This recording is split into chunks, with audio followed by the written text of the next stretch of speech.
Hello everyone, कैसे हो आप सभी। आज जो है अपना हम लोग नया टॉपिक शुरू करने जा रहे हैं जिसका नाम है पॉलिनोमियल। ओके, इस पॉलिनोमियल चैप्टर में हम लोग ये चैप्टर नंबर 2 है, यूनिट 2, जैसे कि आप सब देख सकते हो क्लास 10th का। तो चलिए हम लोग इसका शुरुआत करते हैं। ओके, तो देखिए पॉलिनोमियल क्या होता है। पॉलिनोमियल एक मैथमेटिकल एक्सप्रेशन को कहते हैं। क्या कहते हैं? मैथमेटिकल एक्सप्रेशन को कहते हैं। इस पॉलिनोमियल के अंदर क्या होता है, वेरिएबल होते हैं, कोफिशिएंट होता है और पॉजिटिव एक्सपोनेंट होते हैं। ठीक, तो पॉलिनोमियल को हम लोग रिप्रेजेंट करते हैं p और x। ये वेरिएबल है, ये वेरिएबल कुछ भी हो सकता है, y हो सकता है, z हो सकता है, u हो सकता है, आप जो चाहो वो रख सकते हो। ठीक है, जैसे कि एक पॉलिनोमियल दिया है यहाँ पे 2x² + 3x - 2/5। इसमें जो ये जो पार्ट है ना, x वेरिएबल के साथ जो लगा हुआ है, ये इसे कोफिशिएंट कहते हैं। इसे क्या कहते हैं? कोफिशिएंट कहते हैं। जैसे x² का कोफिशिएंट क्या है? 2 है, x का कोफिशिएंट क्या है? 3 है, और इसको कहते हैं कांस्टेंट टर्म। इसके साथ कोई वेरिएबल नहीं जुड़ा है, तो इसे क्या कहेंगे? कांस्टेंट। ओके, तो इस तरीके से अब इसके अंदर जो है डिग्री ऑफ पॉलिनोमियल होता है। डिग्री ऑफ पॉलिनोमियल के बेसिस पर जो है इसमें जो है आपका अलग अलग डिग्री होता है। जैसे कि 1 डिग्री जिसे लीनियर पॉलिनोमियल कहेंगे, 2 डिग्री जिसे क्वाड्रेटिक पॉलिनोमियल कहेंगे, 3 डिग्री जिसे हम लोग क्यूबिक पॉलिनोमियल के नाम से जानेंगे। तो डिग्री क्या होता है? डिग्री हाईएस्ट पावर को कहते हैं। पॉलिनोमियल की जो हाईएस्ट पावर होगी उसे डिग्री कहते हैं। तो चलिए देख लेते हैं इन सबको एक एक करके।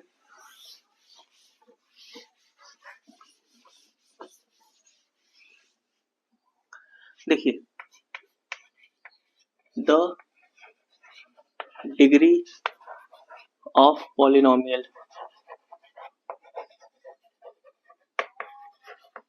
Degree highest power, highest power को क्या कहते हैं हम लोग? डिग्री कहते हैं। ओके, फॉर एग्जांपल जैसे ये px है, 4x + 2 है। इस वेरिएबल की डिग्री कितनी है? इस वेरिएबल की पावर कितना है, जिसे हम लोग एक्सपोनेंट कहते हैं। पावर को क्या कहते हैं? एक्सपोनेंट। इसकी डिग्री है 1, तो इसकी डिग्री कितनी है? 1। और ये कैसा पॉलिनोमियल है? ये है linear polynomial.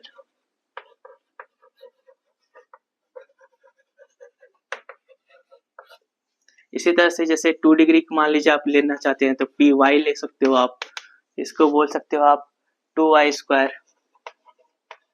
- 4y plus -3y, यहाँ पे कर लो, इसको सॉल्व करना आसान रहेगा, +4। ओके, इसकी डिग्री कितनी है? 2 है। इसकी डिग्री कितनी है? 2। इसे कहते हैं क्वाड्रेटिक पॉलिनोमियल।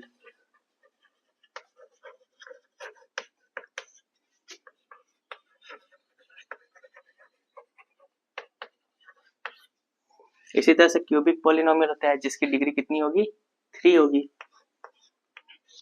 जैसे इसको हम लोग रिप्रेजेंट कर सकते हैं यू से। किसी से भी रिप्रेजेंट कीजिए, कोई भी वेरिएबल होना चाहिए यहाँ पर। ठीक है, वेरिएबल उसे कहते हैं जिसकी वैल्यू वेरी करेगा, उसे क्या कहेंगे? वेरिएबल कहेंगे। तो यहाँ पे समझिए, जैसे कि यहाँ पे 3x3, दैट सिंपल, ऐसे भी ले सकते हैं हम लोग। ठीक है, और ये पॉलिनोमियल की टर्म्स के ऊपर भी होता है, जैसे कि आपने क्लास 9th में पढ़ा होगा। मोनोनोमियल, बाइनोमियल, ट्राइनोमियल आपने पढ़ा होगा। मोनोनोमियल मतलब एक टर्म होता है जिसमें सिर्फ और सिर्फ 1 टर्म हो, जैसे इसमें कह सकते हैं इसमें एक टर्म है, ये है मोनोनोमियल। और एक ट्राइनोमियल है, इसमें 3 टर्म है, 1 2 3। टर्म क्या कहते हैं? जो माइनस प्लस से अलग होते हैं उसे एक टर्म कहते हैं। जैसे ये एक टर्म है, ये 2, ये 3, ये 3 ट्राइनोमियल इसे कहेंगे। क्या कहेंगे? ट्राइनोमियल। इसी तरह से इसे कहेंगे बाइनोमियल। आई होप ये क्लास 9th में आप लोगों ने पढ़ा होगा। ओके, तो इन्हें तो पॉलिनोमियल कहेंगे। तो पॉलिनोमियल किससे नहीं कहेंगे, सवाल ये है। तो पॉलिनोमियल हम कहेंगे, इसे नहीं कहेंगे। देखो 1/x की पावर x - 1 इस तरह से अगर डिवाइड में होगा तो ये पॉलिनोमियल नहीं है। ठीक है, और आप रूट एक्स प्लस कुछ भी ले सकते हो आप, जैसे √x + 2 ले सकते हो। ये पॉलिनोमियल नहीं है, क्योंकि इसका जो इस वेरिएबल का जो पावर ये जो है रूट लगा है, इसका मतलब ये x की पावर 1/2 है। जबकि शर्त ये है पॉलिनोमियल में कि पॉलिनोमियल का जो वेरिएबल है ना, वेरिएबल जो है इंटीजर होना चाहिए, फ्रैक्शन नहीं होना चाहिए। क्या नहीं होना चाहिए? फ्रैक्शन नहीं होना चाहिए, इंटीजर होना चाहिए। ओके, तो ये है, समझ में आ रहा होगा आपको। तो ये सब है। अब इसमें एक टॉपिक है जिसका नाम है zero polynomial, zeros of polynomial.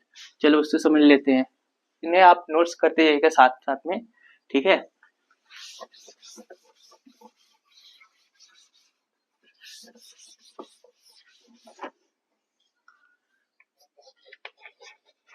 Zero of polynomial,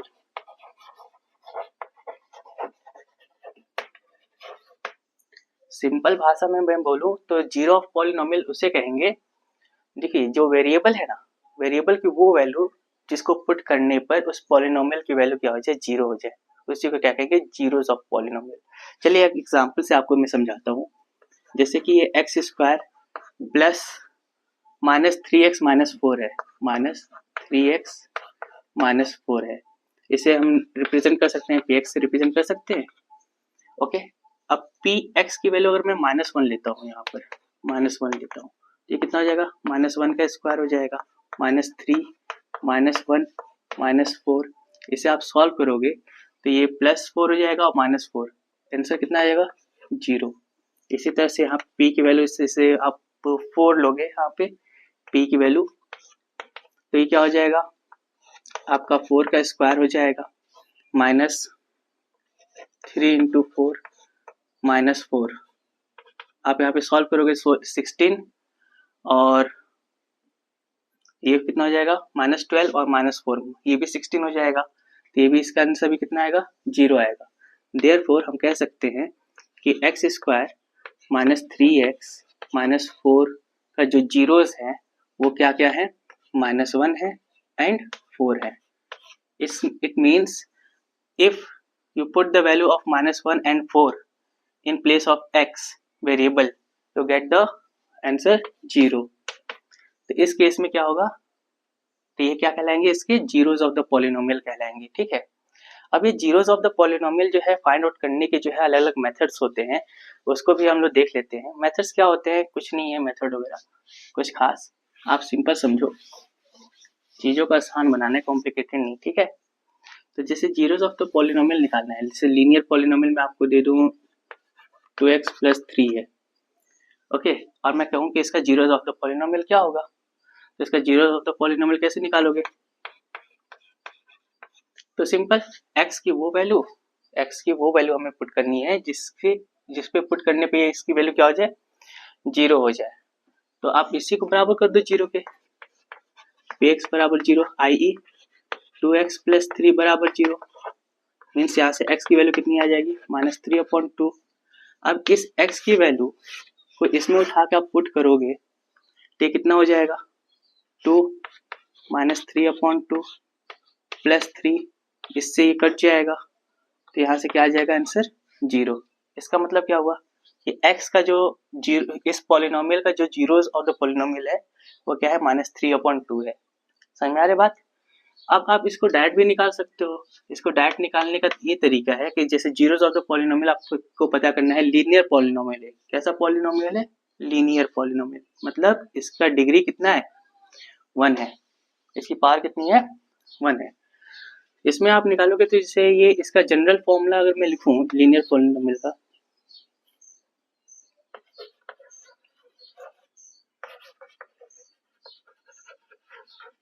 general formula ax + b है, जहाँ पे a जो है 0 नहीं होना चाहिए। अगर a ही 0 हो जाएगा तो क्या का पॉलिनोमियल रह जाएगा, पॉलिनोमियल थोड़ी ना रहेगा।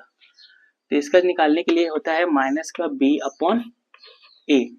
यहाँ पे b की वैल्यू कितनी है, इससे आप कंपेयर करो, इसको जो है इससे आप कंपेयर करो इससे, तो आप यहाँ पे देखोगे कि b की वैल्यू है 3, तो यहाँ पे लिखोगे माइनस लगा है तो माइनस का 3, और a क्या है, इसका कोफिशिएंट, इसका x का कोफिशिएंट 2, तो ये हो गया 2। तो इस तरह से इसका निकालेंगे हम लोग जीरोस ऑफ द पॉलिनोमियल। तो ये था लीनियर पॉलिनोमियल का। इसी तरह से आप क्वाड्रेटिक पॉलिनोमियल का भी देख सकते हो। क्वाड्रेटिक पॉलिनोमियल का भी निकालने का आसान तरीका है, ठीक है, चलो देख लेते हैं।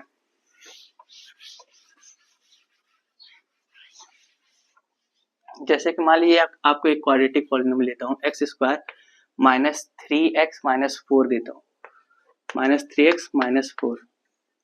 ओके, ये हमारा एक पॉलिनोमियल है। इसका अगर निकालना है तो इसमें दो चीजें होती हैं, जितना डिग्री होता है ना उतने ही जीरोस आते हैं। ये थोड़ा सा बात याद रखना, जितना डिग्री है जितना पावर है उतने ही क्या आएंगे, जीरोस आएंगे। तो जैसे यहाँ पे सम ऑफ जीरोस आएगा, सम ऑफ जीरोस। ये क्या होता है, सम ऑफ जीरोस? जैसे इसको मान लो, इसका जनरल फॉर्मूला क्या होगा, इसका जनरल फॉर्मूला होगा x square plus b x plus c. ये इसका जनरल फॉर्मूला है, जनरल फॉर्मूला। इससे आप कंपेयर करोगे इससे तो आप पाओगे कि यहाँ पे a की वैल्यू कितनी है, 1 है। a की वैल्यू कितनी है, 1। b की वैल्यू कितनी है, -3। और c की वैल्यू कितनी है, 4। तो सम ऑफ जीरोस होता है, मतलब इसको जीरोस को डिनोट करने का तरीका ये भी होता है अल्फा एंड बीटा। अगर हम लोग मान लीजिए इसका सम ऑफ जीरोस निकालते हैं, मतलब अल्फा प्लस बीटा निकालते हैं, तो ये आता है माइनस का b अपॉन a। ठीक, तो माइनस का b अपॉन a करोगे आप, माइनस 3 अपॉन a है 1, मतलब इसका आएगा आंसर 3। आई होप समझ में आ रहा होगा आपको। इसी तरह से इसका आप प्रोडक्ट ऑफ जीरोस निकालोगे,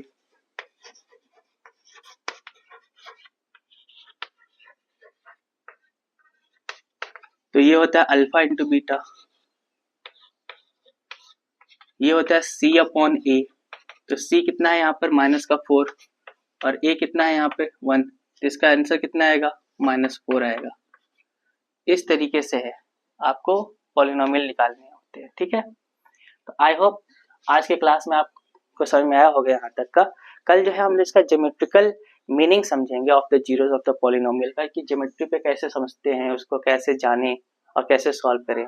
आई होप आपको क्लास अच्छा लगा होगा और आप सब मन लगा के पढ़िए, ठीक है, और keep revise. Okay, thank you so much, जय हिंद।